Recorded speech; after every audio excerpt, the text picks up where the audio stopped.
Free fire শুধুমাত্র আমাকে একটা গেম আইডি দেয় নাই, আমাকে দিচ্ছে একটা পরিচিতি। আমিও ফ্রি ফায়ারকে দিচ্ছি একটা পরিচিতি। আমি ফ্রি ফায়ারকে সময় দিয়েছি, ফ্রি ফায়ার সেটার অবশ্যই আমাকে একটা মূল্য দিয়েছে। বাট আমি স্বেচ্ছায় সজ্ঞানে একটা কথা বলতে চাই আপনাদেরকে, যদিও বা এটা বলতে আমার নিজের কাছেই অনেক কষ্ট হচ্ছে। আজকে থেকে এই চ্যানেলে আমি আর কোনো ফ্রি ফায়ারের ভিডিও আপলোড করব না। আজকে থেকে আমি ফ্রি ফায়ারকে বিদায় জানাচ্ছি। আর কোনো ফ্রি ফায়ারের ভিডিও আপাতত আমার থেকে পাবেন না। এটার দুইটা কারণ আছে, আমি দুইটা কারণে এটা করতেছি। নাম্বার ওয়ান, যেটা সবাই জানেন বাট তুলে ধরার মতো কেউ নেই এখন ফ্রি ফায়ার গেমিং কমিউনিটি। যদিও বা আমি এখন বর্তমানে ফ্রি ফায়ারের কোনো ক্রিয়েটর না, আমি অ্যাজ এ ইন্ডিভিজুয়াল গেমার হিসেবে বলতেছি, গেমের ভিতরে প্রচুর পরিমাণে হ্যাকার, যেটা আপনারা শুনতে শুনতে বিরক্ত এবং আমি নিজেও বিরক্ত। আপনারা সাধারণ একটা জিনিস শুধুমাত্র ভাবেন, ভাই এই গেমটা আসছে 1 বছর 2 বছর না, বা 3 বছর 4 বছরও না, 8-9 বছরের বেশি হয়ে গেছে এই গেমটা চলে আসছে। এখনো পর্যন্ত এই হ্যাকারদের উপরে কোনো স্টেপই নিতে পারলাম। আমি যদি একই সাথে কম্পিট করি পাবজি রে, পাবজি ফ্রি ফায়ার দুইটাই অলওয়েজ কম্পিটিশনে থাকে,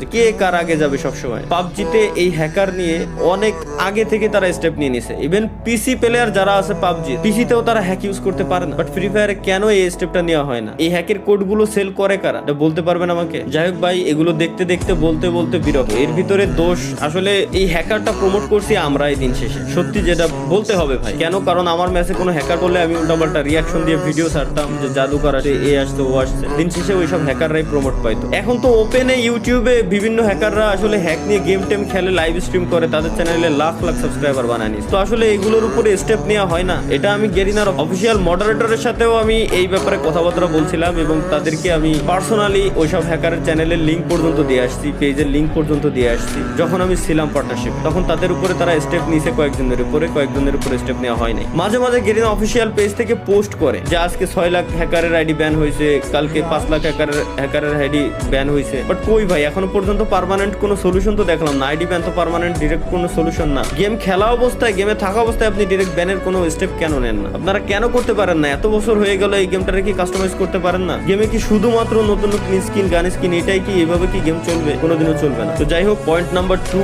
যেটা হচ্ছে মোস্ট ইম্পর্টেন্ট, সেটা হচ্ছে আমি আমার নেক্সট জেনারেশনের কথা চিন্তা করি। অলরেডি জেন জির পর আরো একটা জেনারেশন চলে আসছে অলরেডি। আপনি মানেন আর না মানেন, জানেন আর না জানেন, অলরেডি নতুন আরো একটা জেনারেশন আছে, যে জেনারেশন বর্তমানে ফ্রি ফায়ার প্রচুর পরিমাণে খেলতেছে। খেলুক, এতে আমার কোনো দুঃখ নাই, কোনো কষ্ট নাই। বাট একটা জিনিস আপনারা শুধু একটু ভাবেন, পয়েন্টগুলো জাস্ট নোটিস করেন।